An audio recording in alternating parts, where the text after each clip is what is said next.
kembali dalam program Berita Mataram hari ini. Sejumlah berita penting dan menarik lainnya telah kami siapkan untuk Anda dan berikut diantaranya. Tuntut perbaikan jalan di daerah, unjuk rasa mahasiswa di kantor Bupati Lombok Barat diwarnai kericuhan.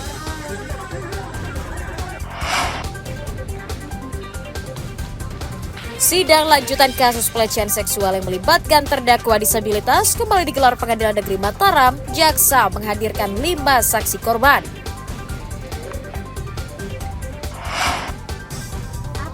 Tinggi permintaan dari konsumen, harga telur ayam di Lombok Tengah merangkak naik. Bersama saya Rahayu Japar dan inilah Berita Mataram selengkapnya.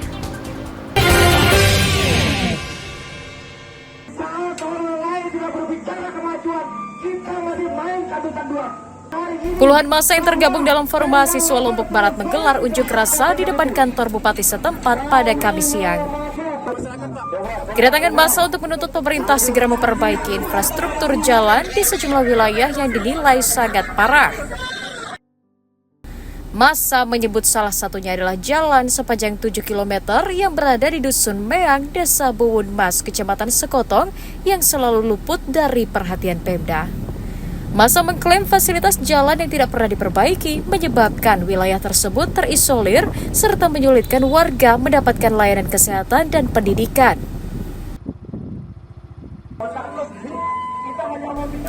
Merasa tidak ditanggapi, suasana aksi sempat memanas karena massa membakar keranda dan membuka paksa gerbang kantor bupati sehingga sempat terlibat adu mulut dan saling dorong dengan petugas. Kita punya akses jalan itu seperti jalan setapak gitu. Nah, itu menjadi problem tahunan. Setiap musim penghujan itu menjadi persoalan untuk orang jompo, orang melahirkan, orang sakit pokoknya itu selalu terkendala dengan jalan.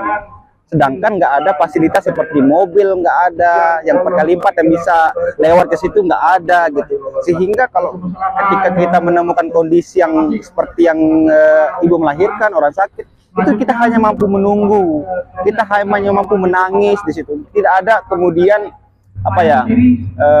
jalan keluar yang bisa kita usahakan selain hanya diem dan menunggu hujan reda misalnya untuk bisa dilewati oleh sepeda motor.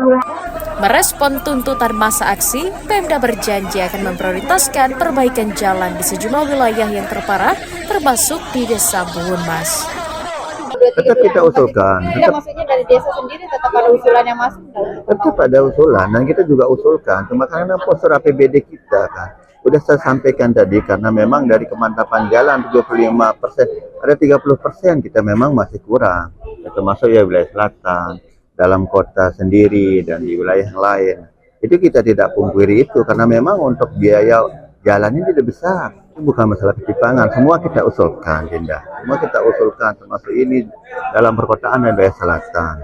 Nah, itu kan nanti kita dorong lewat DAK juga, karena terkait dengan DAK tematik. Di sana karena konsep pariwisata juga kita kembangkan. Massa berjanji akan datang dengan massa yang lebih banyak jika aspirasi mereka tidak direalisasikan oleh pemerintah daerah. Hairul Amri melaporkan dari Kabupaten Lombok Barat.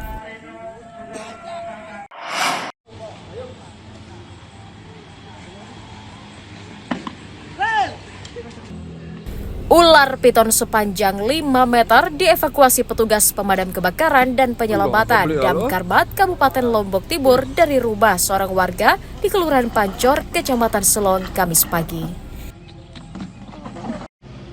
Evakuasi tersebut dilakukan atas laporan warga sekitar dan pemilik rumah yang resah dengan keberadaan ular yang diduga kerap memangsa unggas di lingkungan tempat tinggalnya. Setelah dicari keberadaannya, petugas menemukan ular tersebut bersembunyi di plafon rumah warga.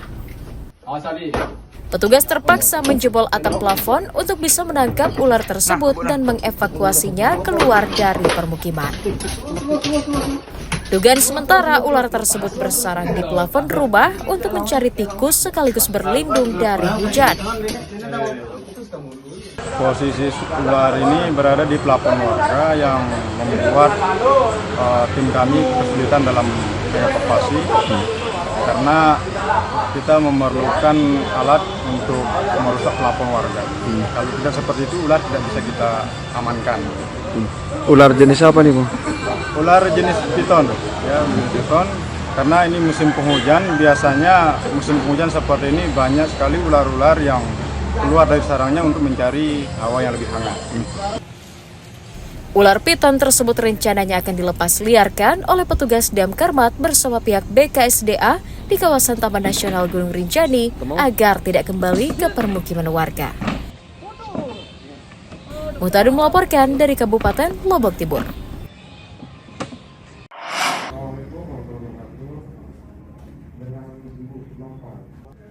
Dinas Kesehatan Kabupaten Lombok Timur mengonfirmasi ratusan warga bergejala demam berdarah atau suspek DBD dirujuk ke rumah sakit dan puskesmas sejak awal bulan Januari lalu. Petugas mencatat dari total 151 warga yang dirujuk, 28 diantaranya positif terjangkit demam berdarah.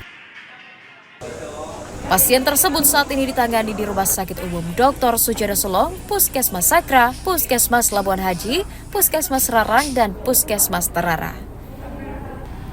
Tingginya penyebaran penyakit demam berdarah dipicu tingginya curah hujan dan kurangnya kesadaran masyarakat menjaga kebersihan lingkungannya.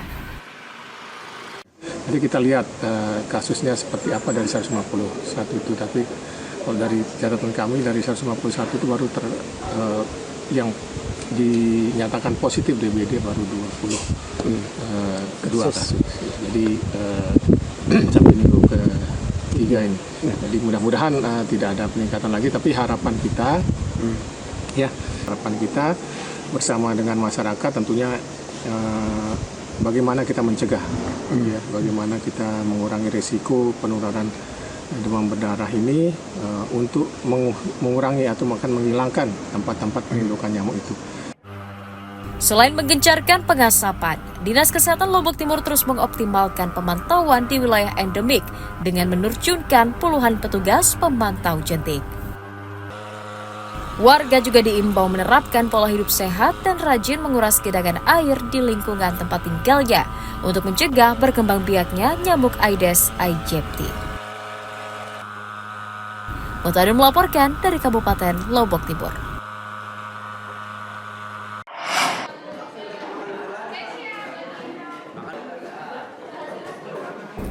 Program makan bergizi gratis tahap 2 di Kota Mataram ditunda untuk sementara karena persoalan teknis.